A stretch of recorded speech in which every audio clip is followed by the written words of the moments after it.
తెలంగాణలో పంచాయతీ ఎన్నికలకు రంగం సిద్ధమవుతూ ఉంది. ప్రభుత్వానికి ఈ ఎన్నికలు నిర్వహించడం తప్పనిసరి అవుతూ ఉంది. కారణం రేపు 24వ తేదీన తుది తీర్పు రిజర్వేషన్లపై హైకోర్టు వెలువడించనుంది. దాని దరిమిలా ప్రభుత్వం తన బాధ్యతగా ఎన్నికలు నిర్వహించడానికి ముందుకు సాగాల్సినటువంటి అవసరం ఉంది.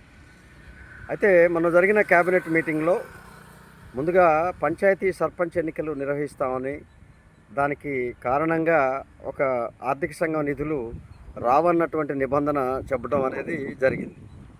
కానీ సర్పంచ్ ఎన్నికలకు మాత్రమే నష్టం కాదండి, ఈ మండల పరిషత్ మరియు జిల్లా పరిషత్ ఎన్నికలకు కూడా నిర్వహించడం ద్వారా మాత్రమే ఆ యొక్క నిధులు వచ్చేటువంటి అవకాశం ఉంది. కాబట్టి ప్రభుత్వం తప్పనిసరిగా అన్ని స్థాయిల్లో ఎన్నికలు, మండలం, జిల్లా మరియు గ్రామం అన్నింటినీ, అలాగే మున్సిపల్ కూడా, ఇది స్థానిక సంస్థలు అన్నింటినీ నిర్వహించవలసినటువంటి బాధ్యత ప్రభుత్వాన్ని.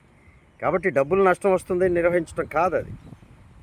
దాని విధి విధానాల్లో క్రింది స్థాయి పరిపాలన, ప్రజాస్వామ్యంలో పరిపాలన వికేంద్రీకరణకి నమూనాలుగా ఉన్నటువంటి పంచాయతీరాజ్ వ్యవస్థని ప్రభుత్వం ఎల్లప్పుడూ బలోపేతం చేయాలి. అవి ప్రభుత్వానికి క్రింది స్థాయి సంస్థలుగా,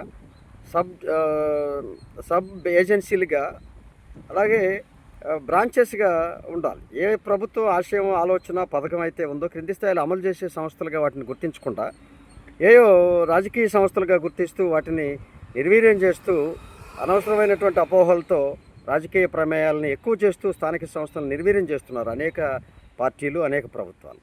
కాబట్టి ఆ విధానం నుంచి సంస్కరణ రావాల్సినటువంటి అవసరం ఉంది. ఎన్నికలు మాత్రమే కాదు నిర్వహించడం, తర్వాత అవి నిర్వహణలో కూడా వాటికి స్వేచ్ఛ, స్వాతంత్ర్యం, అలాగే ఆర్థిక పరిపుష్టిత అన్నీ ఇవ్వాల్సినటువంటి అవసరం ఉందని చెప్పి ఈ ప్రభుత్వానికి మేము నేషనల్ లోకల్ గవర్నమెంట్ ఛాంబర్ తరఫున రిక్వెస్ట్ చేస్తా ఉన్నాం. ఈ ఎన్నికల ప్రక్రియని ప్రారంభించినప్పటి నుంచి ఈ కాంగ్రెస్ గవర్నమెంట్, తెలంగాణ ప్రభుత్వం ఆ యొక్క అనేక రకమైన ప్రొసీజర్ ల్యాప్సెస్కి వెళుతూ, వివాదాలకు వెళుతూ, తను అనుకున్న ఆలోచనకి ప్రజలకి అందించడంలో విఫలమవుతున్న పరిస్థితులను మనం చూస్తూ ఉన్నాం. ఇప్పుడు కూడా 42% రిజర్వేషన్ని ఇవ్వడానికి జరిగే ప్రయత్నంలో మళ్ళీ డాంబికానికి పోతూ ఉన్నారు. ఆ సిస్టంలో ఫెయిల్ అవ్వడానికి అవకాశాలు చాలా ఉన్నాయి. ఎలా ఇస్తారు? ఎలా మీ కార్యకర్తలకి కాదని ఇవ్వడానికి జరిగే ప్రక్రియలో మళ్ళా మీరు పార్టీ పరంగా కింది స్థాయి క్యాడర్ మీకు వ్యతిరేకమయ్యే అవకాశం ఉంది. కాబట్టి ఏదేమైనా పంచాయతీ ఎలక్షన్లు, ఎన్నికలు నిర్వహించడం ద్వారా మాత్రమే ప్రజాస్వామ్యం విజయవంతం అవుతుంది. మీరు రాష్ట్ర స్థాయిలో పరిపాలనకు కూడా ఒక రకమైనటువంటి అర్థం ఉంటుంది.